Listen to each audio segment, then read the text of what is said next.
Hello and welcome to this VetLit podcast. I've had a catastrophe or two over time when discussing CPR with clients, so I'm very clear on when communications can go wrong in this realm. My name is Simon Cook. I'm a criticalist here in the UK, and today we're tackling CPR, but specifically resuscitation orders. Resuscitate, do not resuscitate, the space in between, but how do clients interpret them, and what does that mean for us on the shop floor? There were a couple of recent studies on this exact topic, so I've brought together some people with amazing insights into this world. Bobbi Connor from the Veterinary Journal Club podcast. Bobbi as a professor of ECC medicine at Virginia Tech and author of one of those studies, and Alex Blutinger as criticalist and medical director at VEG, the Veterinary Emergency Group in White Plains, New York. US listeners will no doubt be familiar with VEG, but for other listeners, VEG has some open door policies for clients, meaning that CPR events may well be witnessed firsthand, so some unique insights to be gleaned. Hello, everybody. Hello. Thanks for Hi. having us. Thank you very much for joining us. Yeah, really excited to be here to talk about this and hear everybody's perspectives. I might just start straight in with an introduction into Bobbi's study. So, evaluation of client communication regarding cardiopulmonary resuscitation and do not resuscitate orders. Bobbi, what were you exploring in this study, and maybe how did you do it as a follow-on? Yeah. So credit where credit's due. So first author Anna Horowitz, who is currently now an intern at Cornell, and has been accepted to stay on as an ECC resident at Cornell, which is very exciting. But so she came to me as a first year vet student here at Virginia Tech and was like, I want to be a criticalist one day. And I was like, oh, this is awesome. Yeah. And then in her second year, she came to me. And so your intro, Simon, really kind of resonates because she shared she'd been working, like as an assistant in an emergency hospital, and she'd had an experience where she was tasked with talking to a client about CPR, DNR orders, that type of thing. Yeah. And this client was like, didn't respond well, was like, very upset, emotional, cried. And she was like, I don't know how to handle this. And Anna, being the very diligent person in general that she is, was like, surely there is some information about how to do this better. And so she's looking and looking to say, like, what can I do to make this situation go more smoothly in the future? And she was, for me, not surprisingly, but she was disappointed to find there really wasn't a whole lot out there about how to have conversations with veterinary clients about what to do in the event of, CPR, DNR, that type of thing. So she came to me and said, we need to study this. We need to do some things. And so that large question, obviously, we made a list of probably 8 different studies that need to be done. Right. And what we decided to start with was our survey study, which is like, what are we doing now? Like, we don't really even have a sense for what are people currently doing? Who's having the conversations? What kind of training do they have? Are there any hospital policies or procedures about it? And so we just wanted to kind of survey this was study number 1. Now, Anna, this was like her first, foray into research. And Yeah. so I think she had some lofty ideas that we would get through like all 8 of these during her tenure as a student. I was like, that's not going to happen. But like this study will, like, as simple and straightforward as it is designed to be, there's going to be ups and downs. And it is published. So very excited for her. It got accepted for publication before she graduated vet school, which is just phenomenal. That's really cool. But so that was the big picture question. And then, for me, when it comes to research, you always start with the big questions, but you got to just take a little bite at a time. And so we started with just, again, what are people doing now? And so we figured a survey would be a good place to start with that. And assuming that most people who are having these conversations regularly or who might have a policy about it would be emergency practices. So either emergency or specialty hospitals that have a big emergency component. And so we, created the survey. So we reached out to the Veterinary Emergency Critical Care Society. So this was primarily US based, but obviously a lot of VECCS members are all over the world. But we chose VECCS and said, hey, can we use your email, your giant email bank and send it out. So there's a mixture of qualitative and quantitative data to be analyzed and basically just said, okay, here's what we're doing now. Of course, like as in any study, there were a few things where like, man, we wish we had changed this, or if this had been a little more clear. But overall, we were, not terribly surprised by a lot of the things we found. It was, aligning with what we were suspecting. There were some surprises here and there, but one thing for me that really stuck out, particularly in the qualitative data analysis, was how little training people really felt like they got when it came to discussing CPR. And then another thing that I found really fascinating in the qualitative analysis was when we asked people, like, how did you get trained to talk about CPR and DNR with clients? They would refer to their recover training. And so like, okay, I was trained to perform CPR, but if you look at the recover training, there is no formal part of that training that addresses communication. And like, that's our dream. Like, that's what Anna and I have talked about. Like, we would like to add that Yeah. or have like a partner to the recover CPR training, so you know how to perform CPR, but that could be taken by people who aren't performing CPR. So if you have your client liaisons, front desk staff, whoever that happens to be, who isn't a medical professional but is frequently, based on our study, having these conversations, how great if they got a little bit of information and could feel more empowered to have an in-depth conversation rather than sign here or here, whatever you think is best. So there could And be yeah. training at multiple levels. Exactly, exactly. And then another study that we had talked about doing, we actually wrote a proposal, was to create a video and then show it to clients and ask them what they thought. And the amazing thing was the year that Anna presented our research at DACVECC, there was another group who was presenting their abstract. One of the residents was presenting an abstract, and it's the other study that you had shared with us that you wanted to talk about. And so I was like, Yeah. oh yeah, other people are also struggling with this. So there was clearly there was a moment in the world where people were saying, why have we not looked at this? So there's clearly a need, which was one of the other big takeaways from our study, was that people were like, yeah, this would be great. Are you guys gonna follow this up by doing some training? Because that's what we would love. We would love to see that. Absolutely. So then if I just took literally one of your stats, I've got loads here, but one of your stats in that 64% of respondents said that they discussed resuscitators at all. What Yep, about the other, what's that, 36, 35%? 36%. What about them? Like, do we need to get to 100? Do those people have any problems, do you think? Yeah, I mean, a goal of 100% sounds great. Like that's what I would love to see. The one thing I wish we could go back and do differently in our study is we asked a lot of folks about, like, do you have a protocol in Hmm. your clinic or hospital about talking about CPR? And a lot of people answered, yes, we have a protocol. And then when we got information about their protocol was, this person will get the answer for CPR and every patient has to get a CPR DNR order. But it wasn't a protocol about how to have the conversation Yeah. or who. Sometimes it was who, but it was a lot of times it was like, yes, they must get like everybody has to get a CPR DNR order. But like in our head, like what protocol meant was like a process for having the conversation, because again, that's where the idea for the study came out.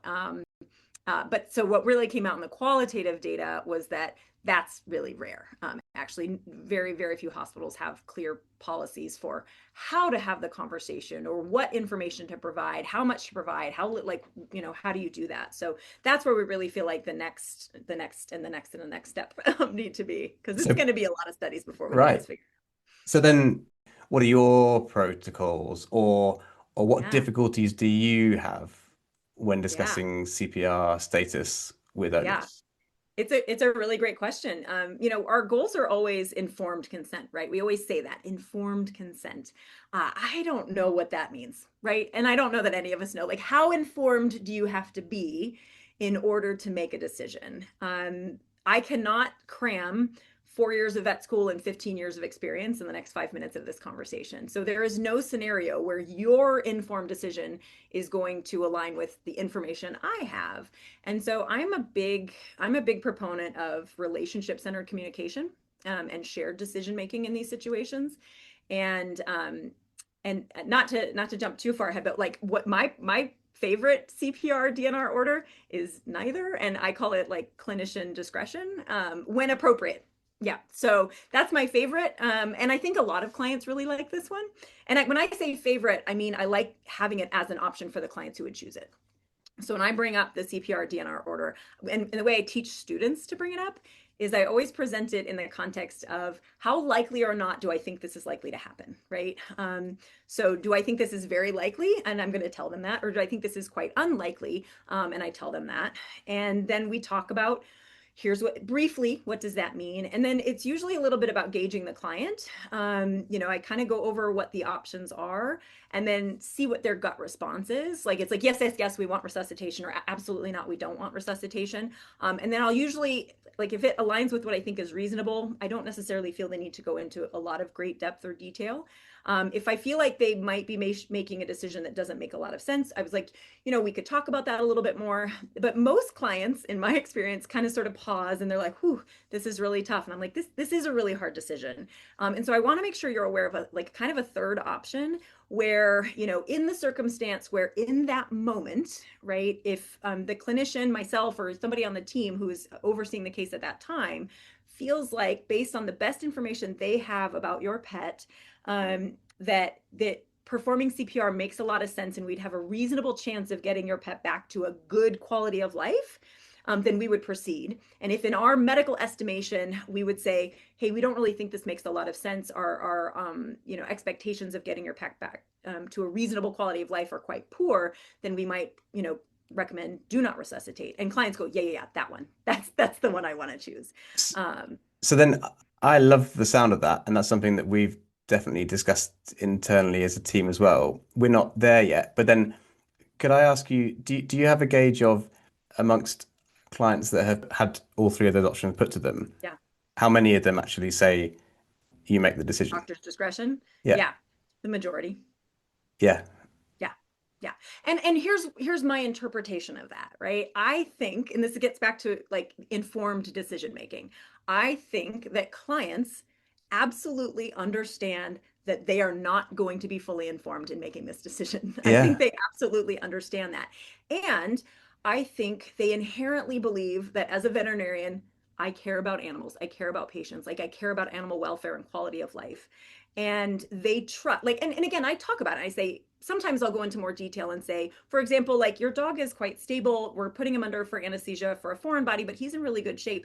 If we have a situation under anesthesia where he arrests, I would recommend us doing CPR. However, if we encounter something that is unexpected, or if we have a complication after surgery and I feel like his prognosis has very much changed, then I might suggest in that situation we wouldn't resuscitate. And that might be a decision that we make in the moment. And they go, that makes a lot of sense. So I will sometimes, go into a little bit more detail about here's a situation where I'd say yes, here's a situation where I would say no. So they understand that the circumstances will inform my decision. It's not just like my personal preference. I'm saying here's a Hmm. situation where medically it makes sense to me. Here's a situation where I'm not sure it makes a whole lot of sense to me. And we kind of go forward from there. And so I really think it's clients saying, I can't make an informed decision because I can't be as informed as you can. And I trust that we've had a conversation about what makes sense to you and what your wishes are and what your general goals are. And then I can try to align my decision making with that. And I think they very much appreciate that because in that moment, like there is no informed decision. I don't know. I just don't think there is. Plus, you add the emotion to it, so it's not a logical, rational decision for the clients. So the shared decision making I think is really powerful stuff, and I think clients very much appreciate that, and I honor that trust that they give us, because most of the time I'm a stranger when I'm having this conversation with these people, but as a profession I think we still enjoy a lot of that trust, and I think it's well placed. I do. I generally think it is appropriate. And again, not every client. Some clients are like, nope, this is my decision, and I fully support that. And if I'm offering CPR, then it's because I think it's a reasonable thing to offer. I also don't offer it for every patient, which is maybe also controversial, but yeah.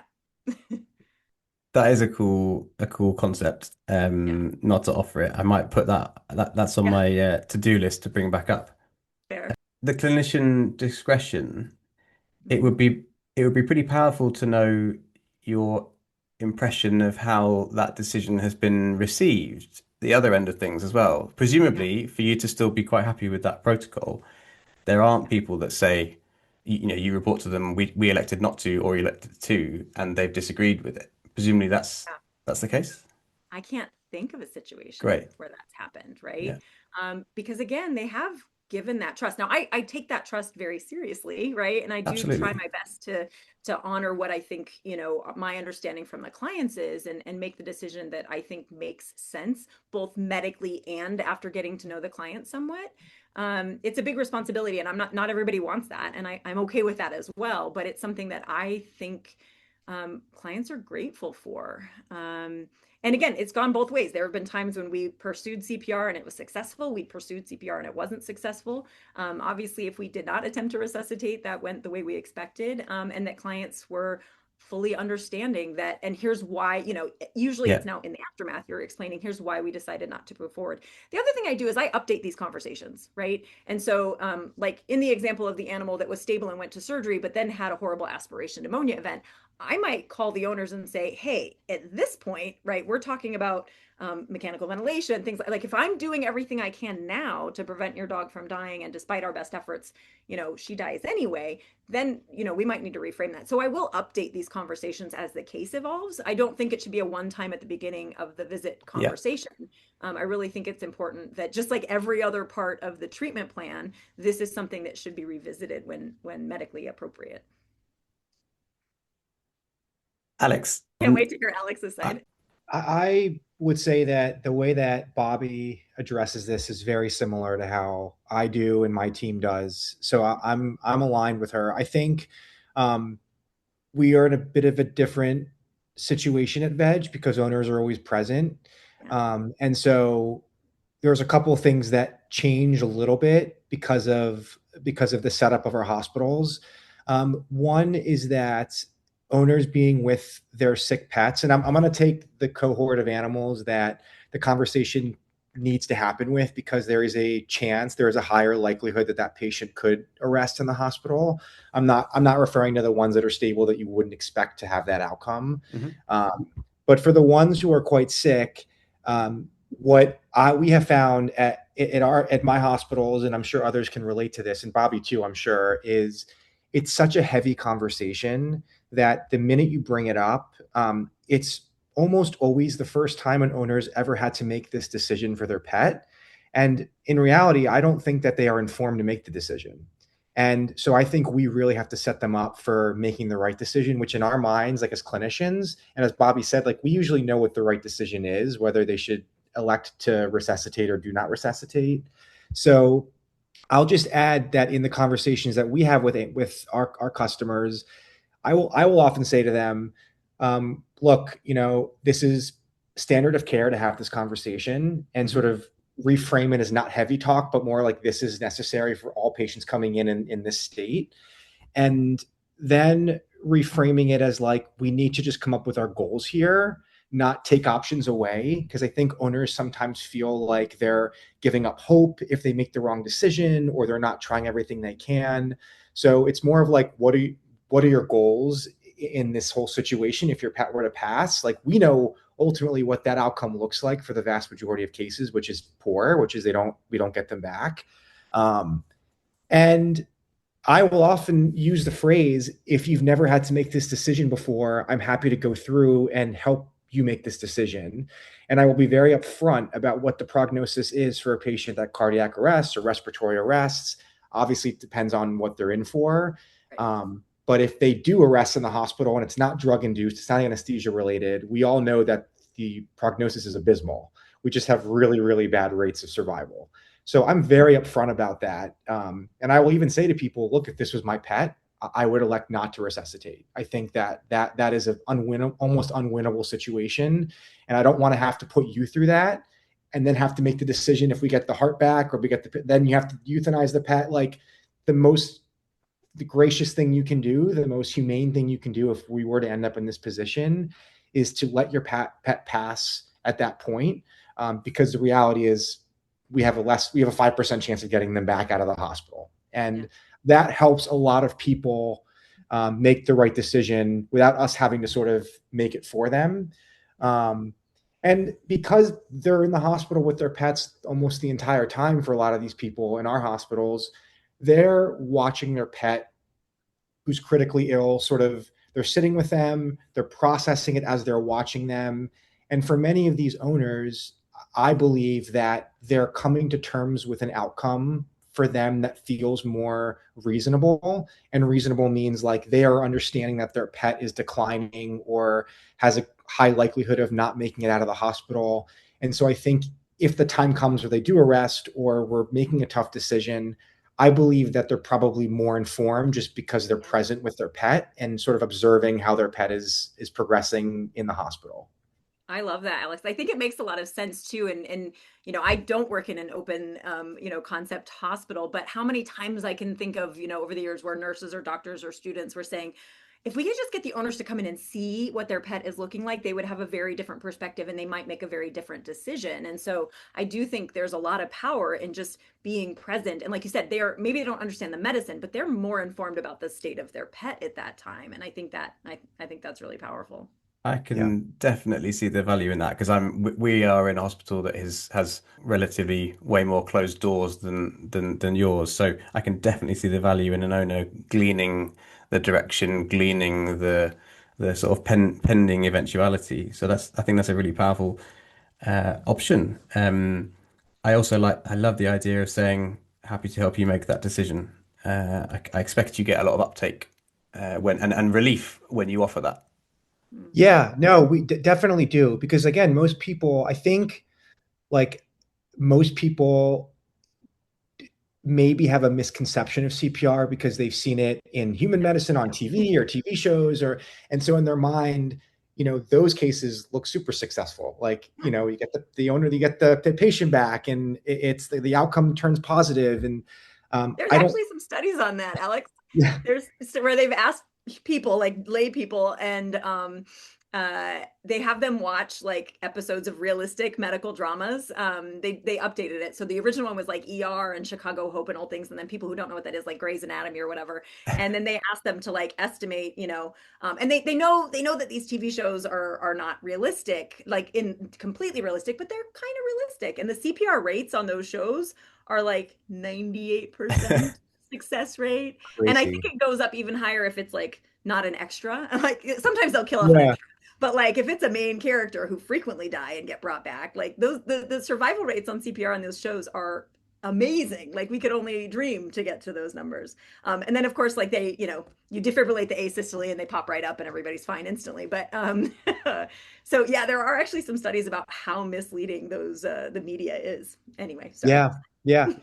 And the other thing that I was thinking about as you were mentioning that, Bobby, is I think what I like to do and what I you know talk to my team about is reassuring people that this only applies if the heart stops. Like, we will treat aggressively either way. We're trying to we're going to do everything we can to prevent that from happening, and if we start heading that direction, we're obviously going to go more aggressively to try and prevent that, and we're going to call you and we're going to update you, and at VEG maybe they're already there.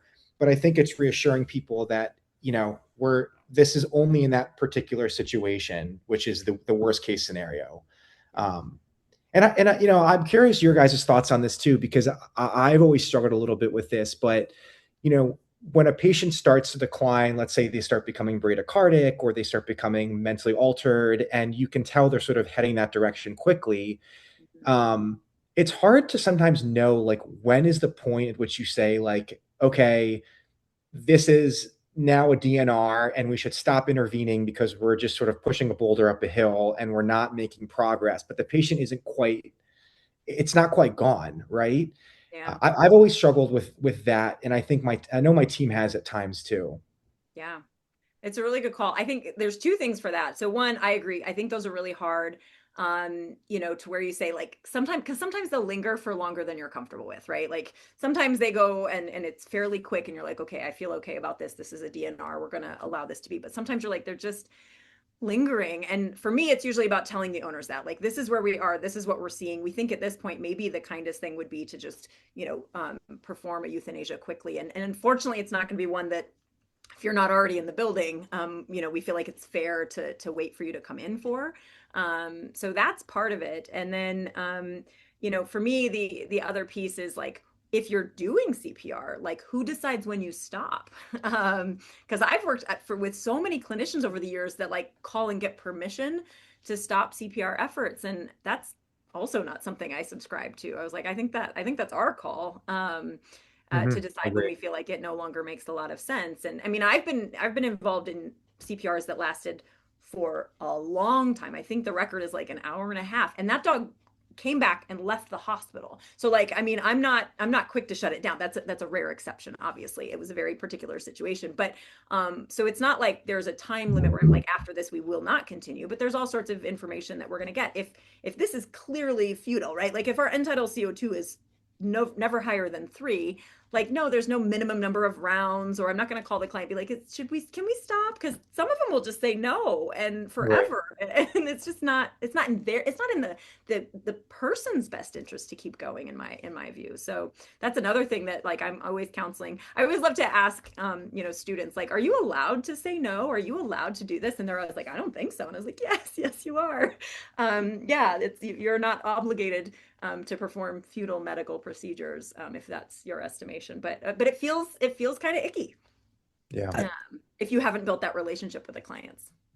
I think that's what I was thinking when you posed the question, Alex. So when there's a declining patient in your head, if you're to make the decision, become a DNR versus still a remaining NR, presumably you got the option to actually, if it was still undecided, still wasn't clear in your head, to start the resuscitation efforts, but also you have the autonomy to stop those resuscitation efforts as soon as you deem fit, and that could be within 10 seconds, or it could be after 2 rounds. I like the idea of being able to make that decision, because I definitely recognize that group of patients that consumes a lot of resources and emotion from your team when the expectation is so dismally low.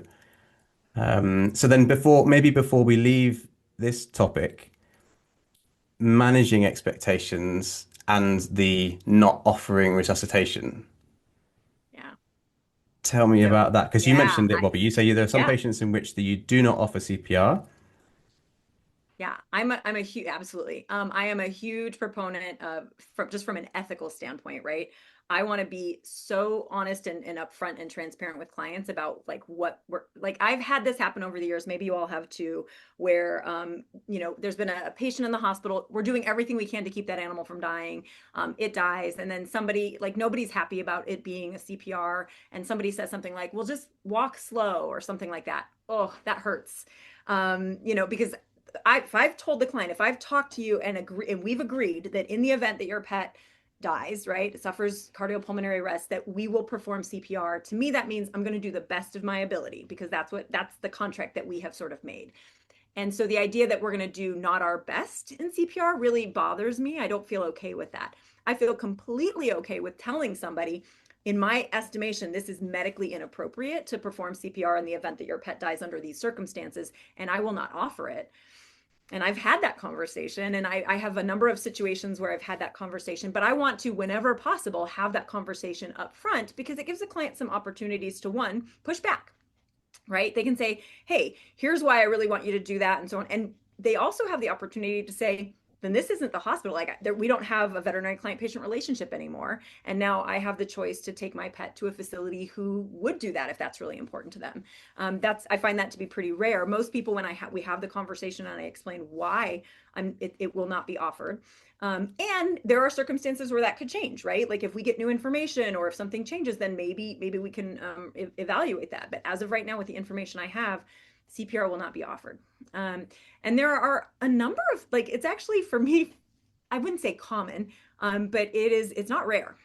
So for example, if we have a treatment that we feel strongly is the best path, right? This is going to give your animal the best chance of recovering from blah, blah, blah.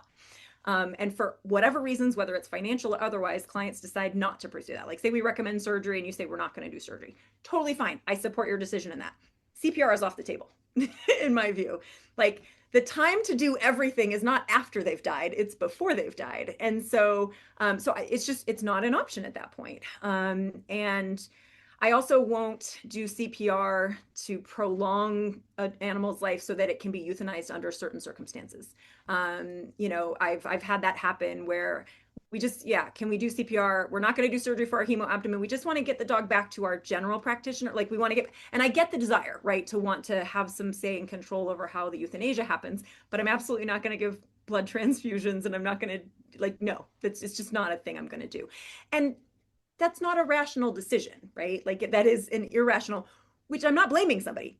It is unreasonable for us to expect people to be rational when making these choices. And so I don't give them those options. And I'm very upfront with people about it and why we will not be doing this and why this is not being offered. And we can have that conversation. And the vast majority of clients, I think, are relieved and grateful.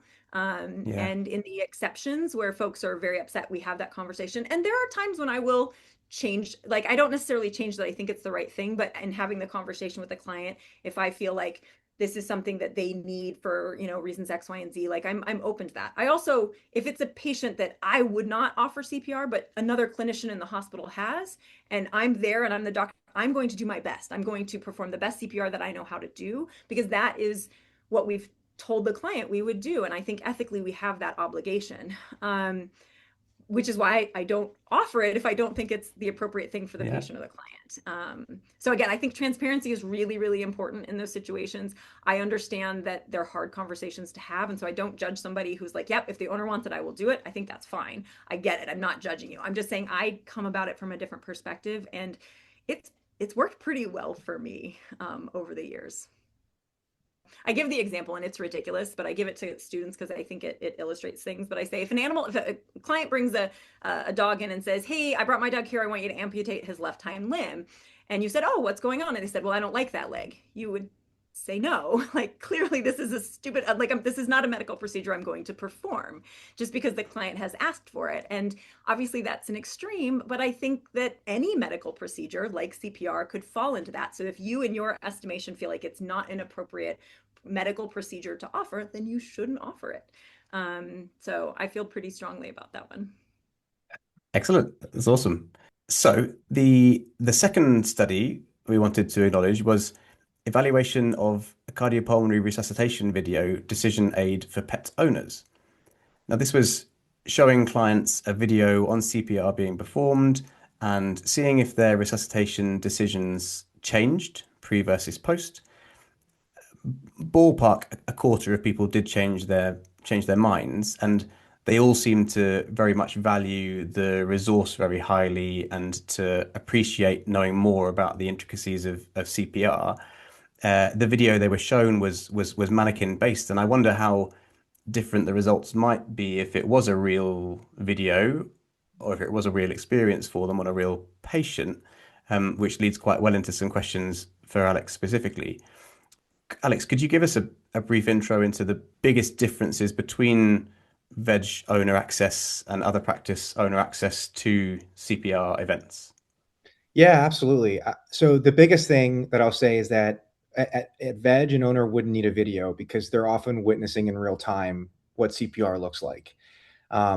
It may not be their own pet. So for some owners, when they're in the building and they're waiting to be seen or they're waiting to be discharged, whatever phase in the visit they're in, they might see a stat come running into the treatment floor and put on our stat table, and a code just starts. The team just starts CPR, and they may be with their healthy dog that is limping and they're just waiting for an anti-inflammatory, and they're observing the whole team sort of descend on this patient. Yeah. And for some people, it's traumatizing, and we actually have a protocol in place where our team we have the non-clinical part of our team will immediately go to people sitting and observing who are not involved in the case and ask them to move into the entryway area where they can't visualize what's happening on the treatment floor.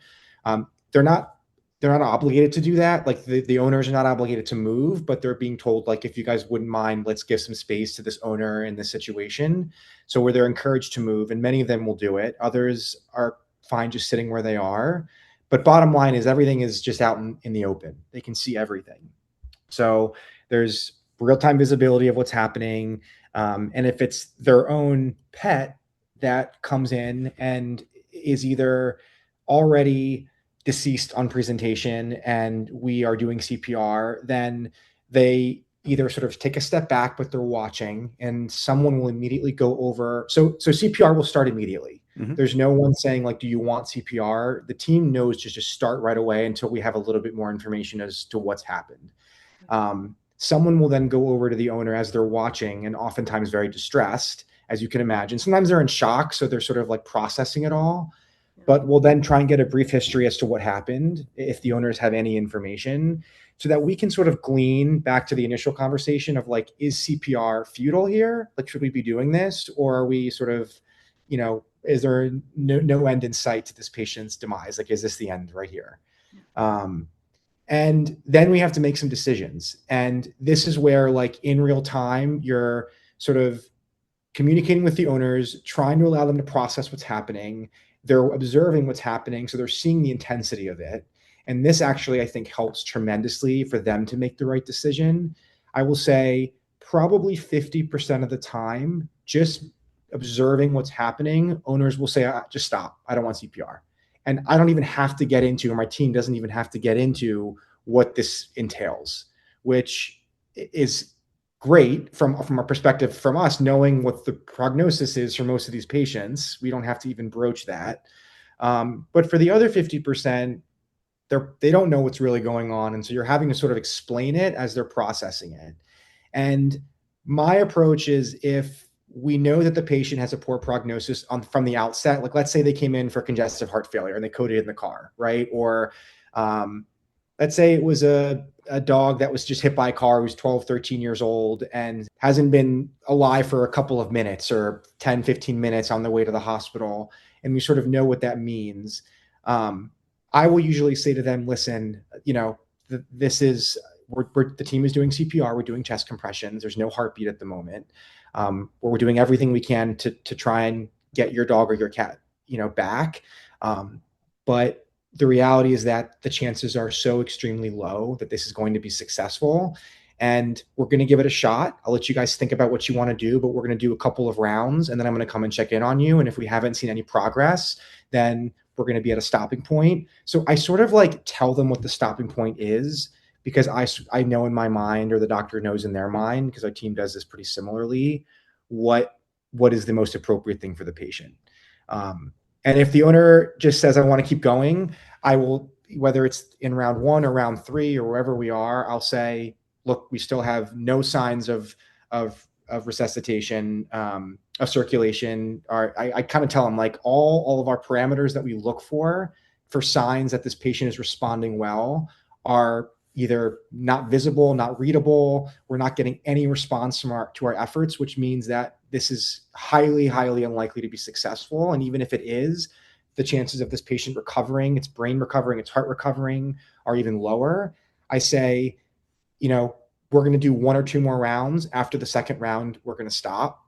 And I just tell them. And I've never had an owner push back, get upset with me. I think they understand at that point, having observed for however many minutes we've been doing this, that there's 7 people working on their pet. And if that isn't enough to actually bring the pet back, like, there is probably no chance of this being successful. So it's the observation, it's the communication, it's the visibility that they have into what's going on.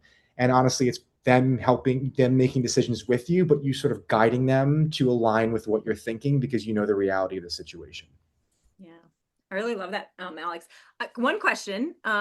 You said you immediately, the team knows to start CPR, and then someone will go talk to the client. Is there, like, do you all have a plan for who that someone is going to be? Is it typically a technician? Does it need to be a doctor? Is it just like whoever decides that they're going to be the person who volunteers for that? Do you have discussions about who that should be?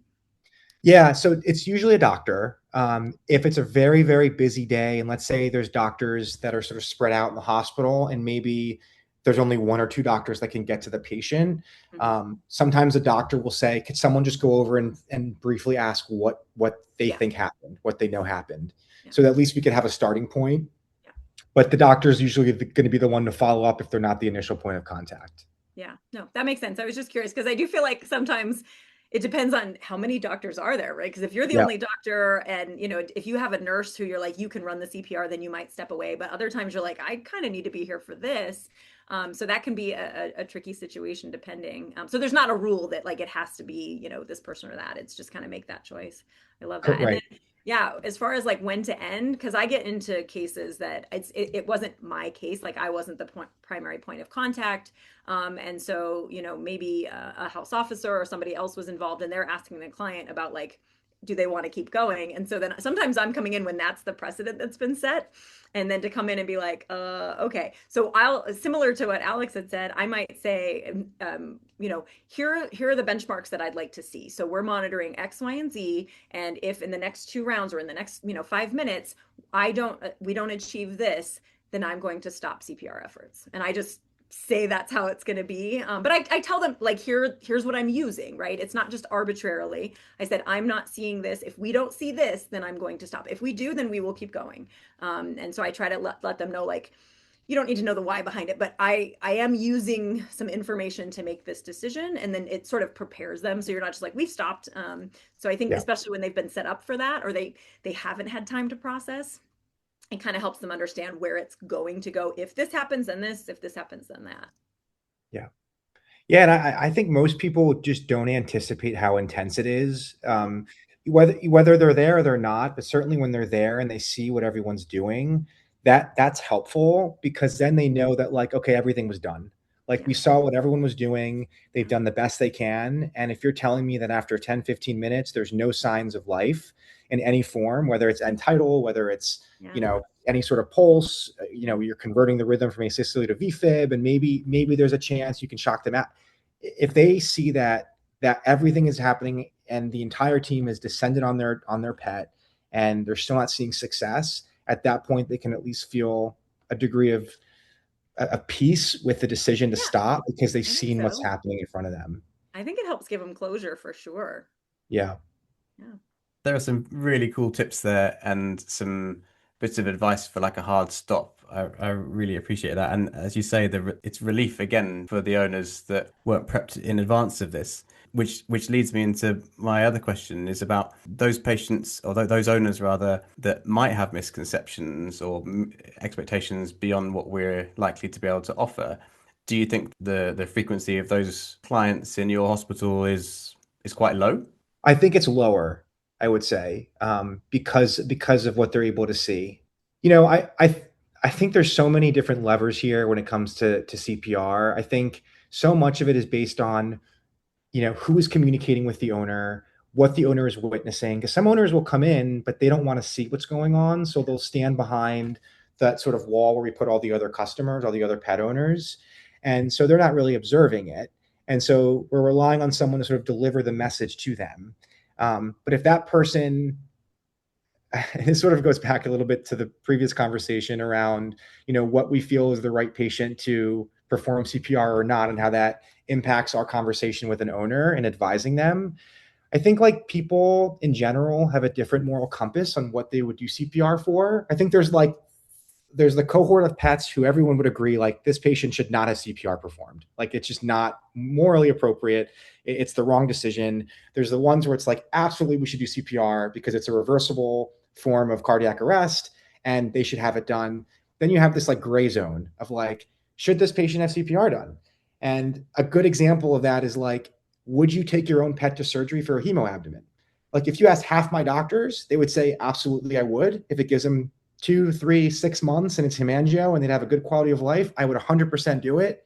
Then the other half would say, absolutely not, I wouldn't do that. And that informs in some way how they're communicating to an owner, advising them whether to go to surgery. Like, it's just a bias that we have, and that's part of medicine.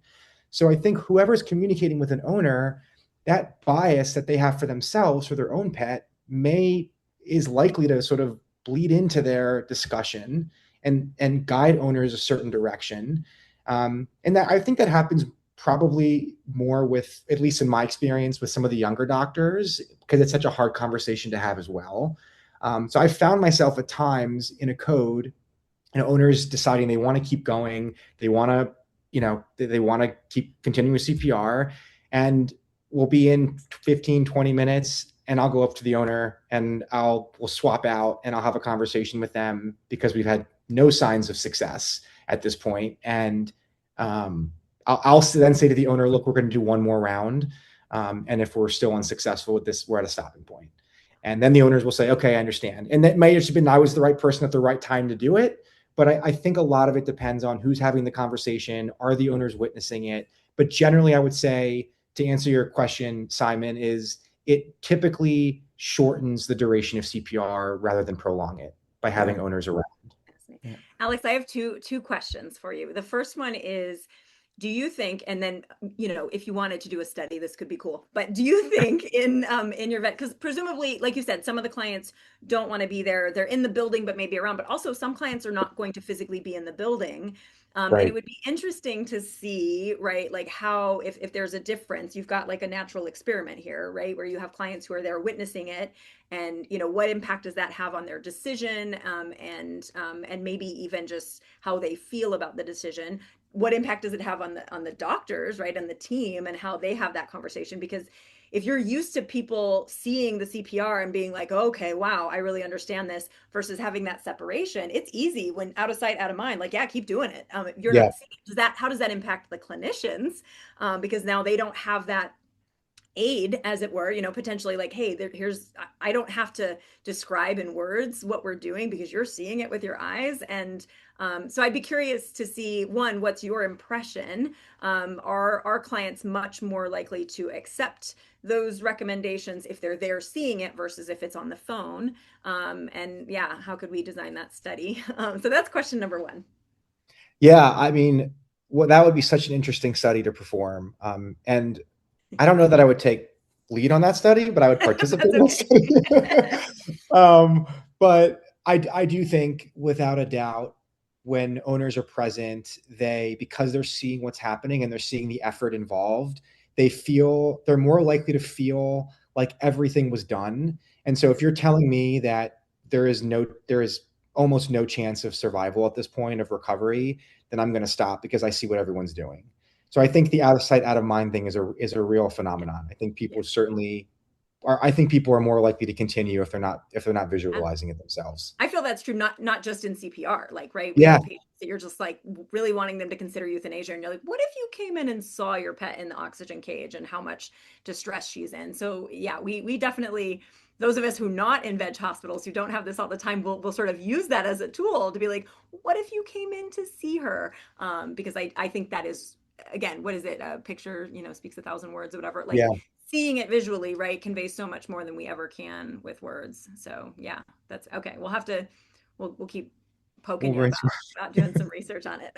The other thing I had was more of a comment, but it's interesting when you were talking about you know, our biases when we have these conversations, and there was at least one study I know of in veterinary medicine that was published looking at euthanasia rates for hemoabdomens, like recent graduates, like first year out versus more experienced doctors, and the euthanasia rates are higher from recent grads, when a recent grad is the doctor versus a more experienced clinician, because absolutely, right, we are influencing how we have that conversation, and our experience influences that.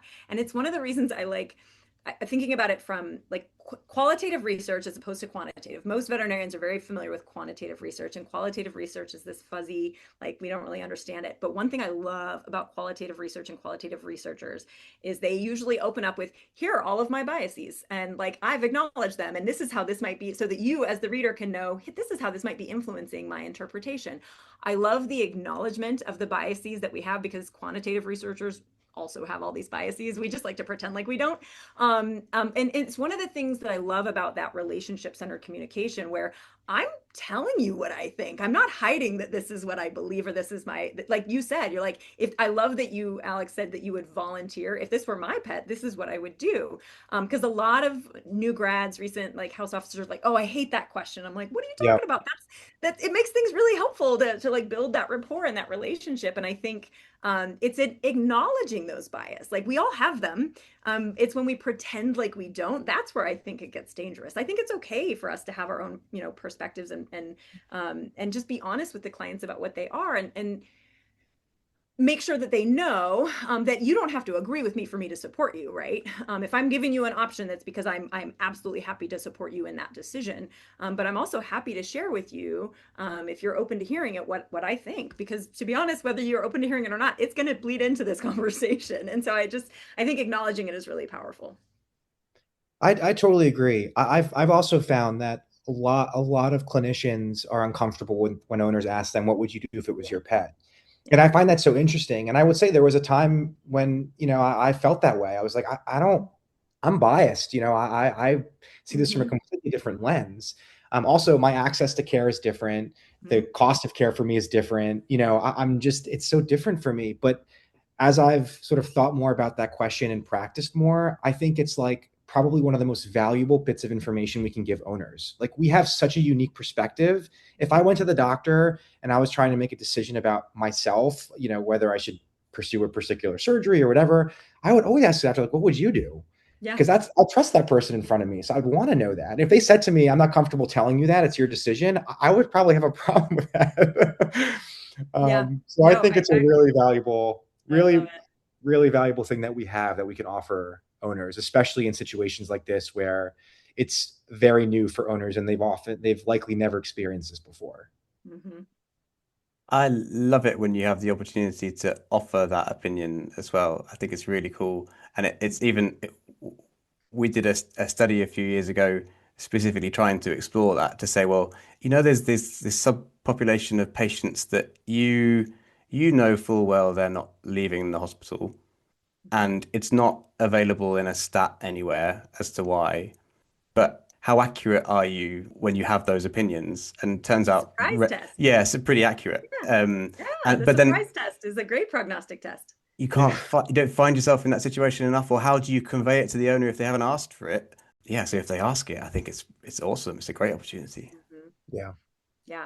All right, little behind the scenes spoiler. So I'm working with some colleagues on a qualitative study of ECC residents, and so we're giving them different scenarios, and we're trying to explore their critical thinking process, like how do they approach end of life care discussions? So whether that, or not just life sustaining care discussions and end of life care. So how do you approach the mechanical ventilation conversation? How do you approach the euthanasia conversation? And we ask them specifically about, like, what about if the client asks, what would you do?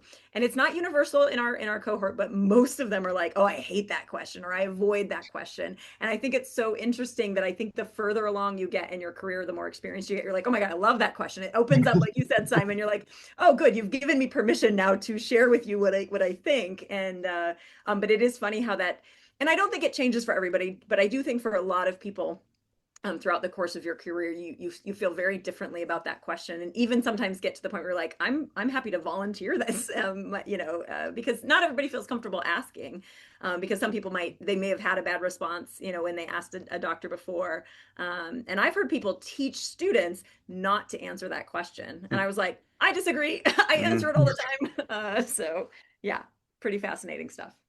Yeah, and I think, like, at times too, some people feel uncomfortable answering that question because they feel like if then the outcome turns out to be bad, it's on them for mentioning it. So I do think that there's also a way to talk about it. Like, it's not often just a binary decision, like do it or don't do it, right? It's like, you could say, look, if this was my pet, this is what I would do.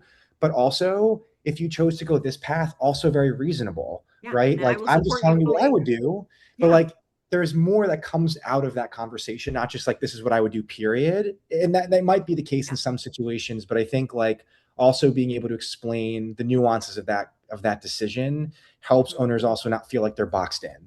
And I think that helps build trust tremendously.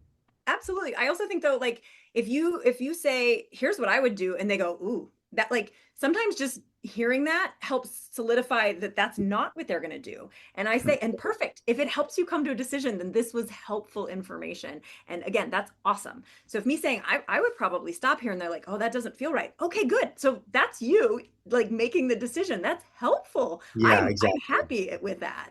It doesn't have to be you agree with me. This has to be a tool to help you come to what feels like the right decision for you. Right. I have a question I'd like to close on. Yeah. So the concept of ceilings of care amongst DNR patients. So a bit of background, but just to say that, in people, for example, if you did have a DNR status, then there might well be limits on the escalation of care through things like vasopressors and ventilation and dialysis and transfusions, etc. Do you have those in place, or do you think we should consider them more, for example, amongst the population of patients that are designated DNR patients, either as a managing expectations technique or allocating resources appropriately Tell me what you think about that concept and how far down that route you are, or if you think we'll be going down that route in future. Yeah, it's a really good question. Um, for me, I'll be honest, I feel like it's separate from CPR DNR. But I think kind of back to what I've been saying a lot of this time, like we just need to have open, honest conversations with the clients. And so when I think about a DNR order, that is not for like financial reasons or anything like that, that is really just medically, like we have agreed that this is the right thing. It likely is because we're going to try to do everything we can to prevent your pet from dying. And then if despite all of those efforts your pet dies anyway, like I'm not holding anything back in my back pocket, like, oh, we have this magic treatment that would have worked if only, we hit like so for me, the point of a DNR is because we've tried to do everything we can do. In a case like that, there's other situations obviously where a DNR is very appropriate. Then if I have a patient where I feel like it's not even about CPR DNR, but like, is this treatment futile? Like there are patients that I won't offer mechanical ventilation for because I'm like, this doesn't make a lot of sense. Or I will strongly encourage them not, like I had a case a few years ago, and it was a dog with like disseminated fungal disease. I think it was blasto, but I can't remember for sure, maybe histo. And it was under anesthesia because it was getting a BAL. And on 100% oxygen, I think its PaO2 was like 36. Um, and they're like, we think it needs a ventilator. I was like, no, it needs a totally different treatment. And then it got even worse because like the owner's like this young woman and this is like her first dog and she doesn't have the money for this, but she's going to try to like beg and borrow it. And I'm just like, you should not do this. Like this is me stepping out of like what some people think I'm overstepping, and I'm okay with that because I can sleep at night. But like I'm telling you, human being to human being, you should not do this. Like this is not a medical thing. Like this, with my medical knowledge of what you're doing, this is a terrible choice for you and for your dog. And so I do think there are times when just because we can do something doesn't necessarily mean we should do something. And I think it's really important for us to be honest about what that is. And to be clear, again, our ceilings are different. And so I'm not judging somebody else who would have ventilated that dog. Like that's not what I'm saying. And we all have biases. And I think if we pretend like we can be totally objective about this, we're fooling ourselves. But I think it is our responsibility as the experts in these situations to offer that to the families, because for me, it's what I would want. And it's what I would want for my family, my family who doesn't have medical training, if they're going to their veterinarian and they're just like, okay, yeah, here's all the things we can do. And it's like, but did you talk about like whether we should, or like, that's what I would want. I would want somebody to have a real human to human conversation. And so, yeah, it's the golden rule for me. What would you want for yourself? Yeah, I should have added, but I suppose I'm specifically meaning that type of patient and in people as well. It's when you're approaching end of life care Oh, like anyway. hospice type care. Well, yeah, you got a population of patients that you have very low expectations of a survival to discharge, Yeah. and the owner has also selected that they are a do not resuscitate. So then, should there also be limits on the extent to which you manage them aggressively and spend time and spend resources? I guess that's the other Yeah. specific subpopulation of them that I'm Yeah. quite interested in because I think there is a potential to save a lot of emotion and time and resources in Yeah. practicing like that. For sure. And I also will say to the flip side, because Mm. I feel like I've been very like, pro, almost like pro DNR and pro is what it feels like. But I will also say the only treatment that I have ever provided that has 100% success rate is humane euthanasia. And so when I think about if we don't try, like there are diseases that we would still be like not ever successfully saving if we never tried. And so for me it's about matching up the right client with the right patient, and having that conversation. So if the client has selected DNR because they recognize like this is futile, then yes, I think that's Mm. really appropriate. If this is a situation where the patient is a DNR, maybe because I put it on that, like I said it's a DNR, then if the client is as informed as I think they can be and they understand the prognosis is grim, but they want to really try to do everything we can, to try to reverse whatever this is, then most of the time I'm going to be supportive of that. However, I've absolutely had times where I'm like, anything else we do here is cruel for you and for your pet. And yes, we absolutely should stop. So this one is trickier for me. I think it's a lot more nuanced, and for me, it's a lot more case by case, but I don't know. I want to hear your perspective on it, Simon, though, because it seems like you've thought about it quite a lot. But maybe Alex has a different perspective too. Should we let Simon have the last word? It's just a situation I recognize in which we could save a lot of people's emotions and stop delaying the inevitable. If we're all on the same page that it's inevitable, then let it ride itself out however it must, without spending all of the things that we have. And it's not a case of just spending money, but it's spending resources, it's spending people's emotion, it's spending time that could be on another inpatient. And that is a frustrating situation to be in, one which I have the impression that we're experiencing more. And so that concept is something that I'm keen to explore. I totally agree. And I think we're all aligned on this, but I think that we're, in general, as a medical profession, when we think about sort of what are stopping points for owners, we often think of it in terms of like DNR versus resuscitate, or like sort of that ultimate decision. But I think there are absolutely times where it's appropriate to say to owners, like, look, if we get to a point where we're adding vasopressors, that is a reasonable stopping point, because we know how sick your pet is, or whatever that escalation might be. But I think it's matching the intensity of care to the likelihood of a meaningful recovery. And like, it shouldn't just be us deciding we're in it until the patient either codes or has some sort of, or the owners decide to euthanize, but also like, what's the in between? Because we do spend so much time and energy and resources on pets that we know are very unlikely to leave the hospital. So how do we have those conversations before we have to get to that ultimate point? And I think there's lots of times where saying to owners, if we get to this point, or we have to include this intervention, we should be at a stopping point because of XYZ. I don't want to get to a point of suffering, or where, the owner's suffering emotionally because of it, the pet's suffering physically because of it. So I think there's a very healthy middle ground that we probably should explore more. Bobbi, Alex, it's been a really cool discussion. Thank you so much for joining me. I think that's where we'll stop for today. We've designed a whole bunch of studies in the process, haven't we?